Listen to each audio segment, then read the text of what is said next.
You know, one of the most exhausting things for me personally is trying to convince people that I'm not actually in the wrong, which is difficult because I'm immediately coming at this from a handicap. Talking about this is deemed racist, okay?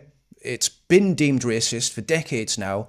If you're a white person talking about immigration, you're immediately considered a bad person. So, trying to convince people that are brainwashed, have been indoctrinated for, again, decades, it's very difficult. They don't watch the videos that they should be watching. They listen to people's words instead of their actions.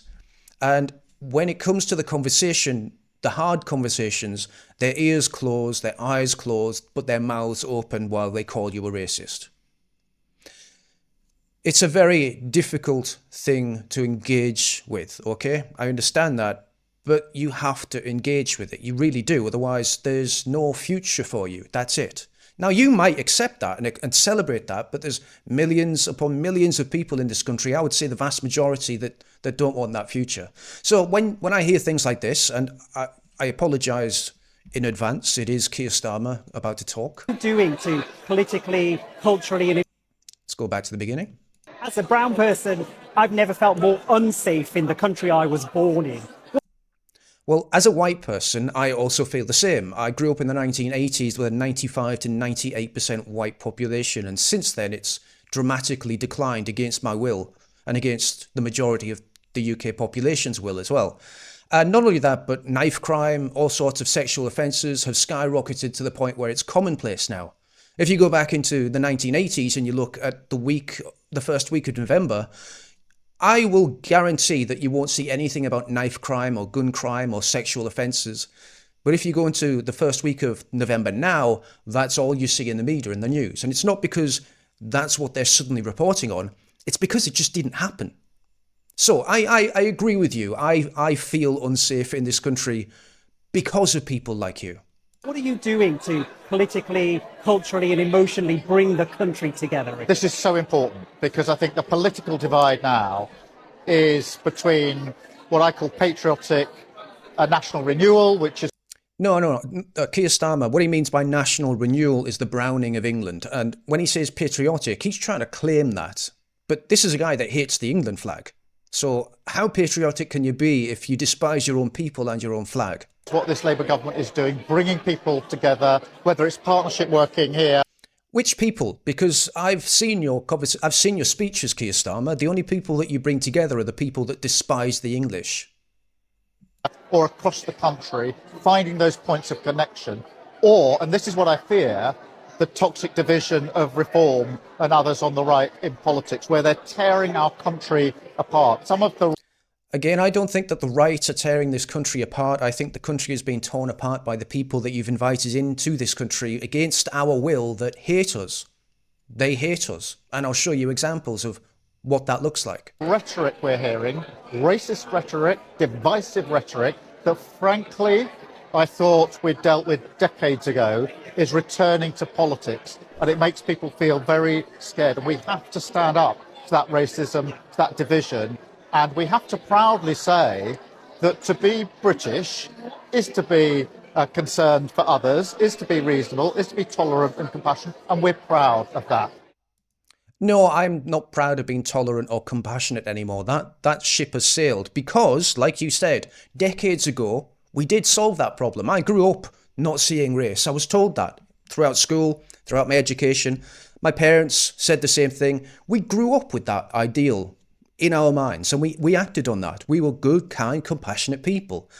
And then you flooded the country with people that weren't filled with those ideals and weren't given those lessons, and they came here with their own ideologies and their own beliefs and their own goals, and they don't like us. They're open about it. They don't have that idealistic vision of the future. They want this country for themselves. So yeah, we did solve it decades ago, but then you invaded our country with the third world, and unfortunately, Keir, we can't live with them because they don't want to live with us.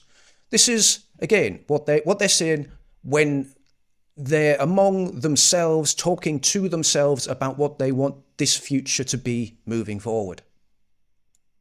These events, these activities, this unity must grow and continue and take over not just parts of Birmingham, but the whole of Birmingham, the whole of the West Midlands, the whole of the UK.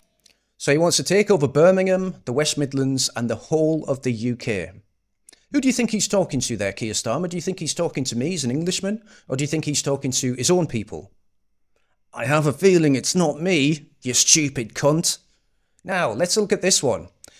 Zara Sultana is an MP for the Jezbollah party, basically just the Muslim party in the UK. Let's see what she says about her vision for the future. And right now, fascism growling at the door, and we say, fuck no, we are going to fight back. For the first time in a long time, we are saying, we're not here to beg for crumbs off the table, we're taking the fucking lot.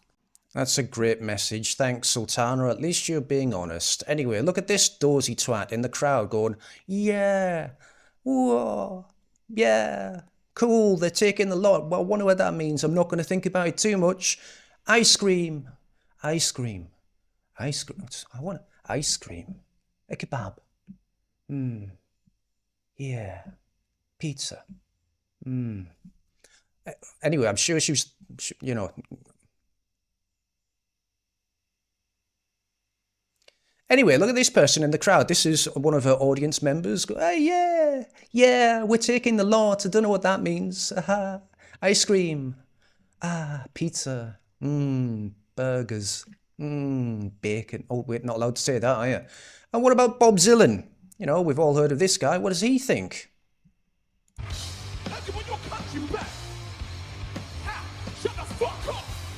We heard you want your country back. Ha ha, yeah, shut the F up. So basically, they know what they're doing. They're taking over the country and they are telling us to our face, oh, you want it back, do you? Tough shit. And then we've got the boomers. This is probably the reason why we're in this mess in the first place, because of this ideology. I was going to say it's an ideology, but it's not. It's a fantasy. It's a mental disease. There's something wrong with these people. After all they've seen, the terrorist attacks, the multiple stabbings almost on a daily basis now, the 250,000 schoolgirls that were raped, the multiple offences being committed by these migrants as they come into the country. Within 1 week, they're harassing school children and doing all sorts of unspeakable things. And then these people have the gall to say this. It is not illegal to be a migrant, and It is if they're an illegal migrant, it is literally illegal to be an illegal migrant. That's why it's called a fucking illegal migrant, you fucking stupid bitch. it is not illegal to be a human being. And the sooner this country, the United Kingdom, wakes up to what is round the corner, it's our only chance. What does that mean? What does that mean exactly? Please tell me what that means. What does that mean? Our only chance as the United Kingdom is to accept migrants that come into the country, preach Islam, say they're going to take over the country, rape our children, assault people and stab people randomly in the street. That's our only chance for what? So just read about it, look at it, check your sources. What have you read and what sources have you checked? Have you read about Islam? Do you even know what you're talking about? You batty bitch. And realise that you are at a crossroads. We all are. We can choose Nazism. We can go back to 1936. Fine, let's do it then, because it's a hell of a lot better than what we've got right now. I would rather have a Nazi future than zero future. I would rather have that, to be honest.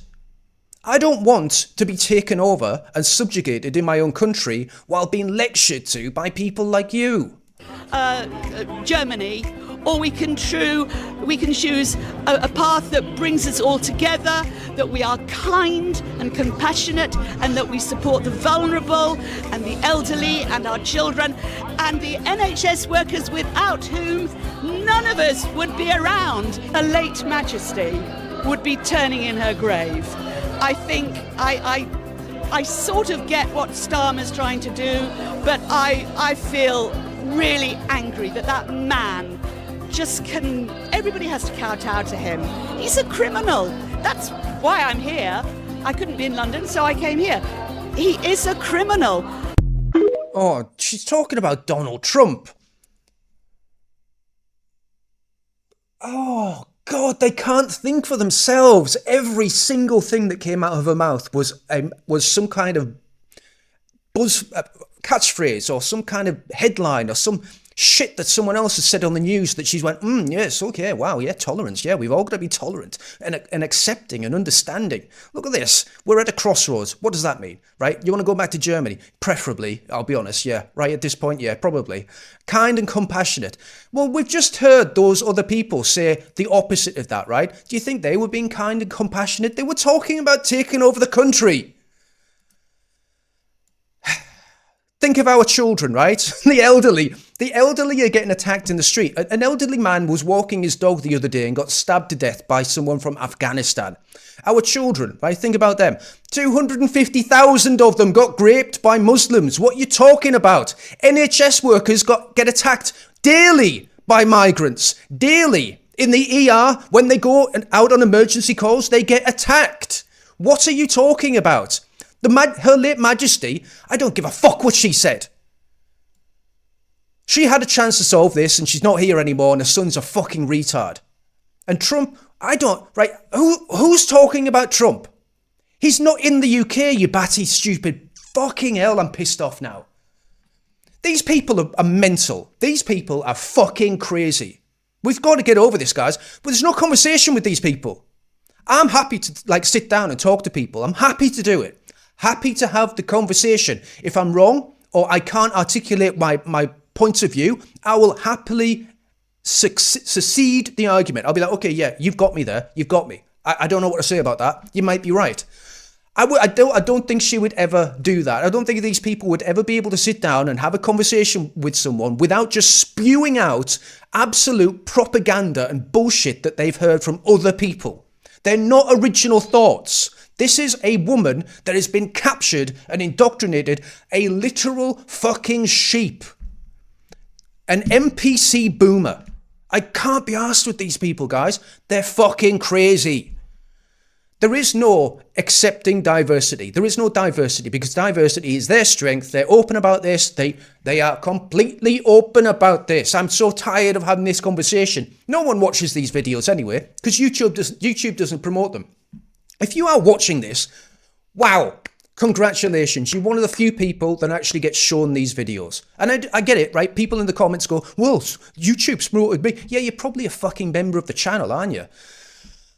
And if you're not, again, congratulations. YouTube has actually shown you something that they probably don't want you to see. Anyway, guys, I'm tired of listening to these nut jobs. They're crazy. They don't have your best interests in heart. All of her talking points, every single one, is something that is happening to those people now by the immigrants, by the migrants. They're doing horrible things to the people that she's asking you to protect. I can't. These people are fucking nuts.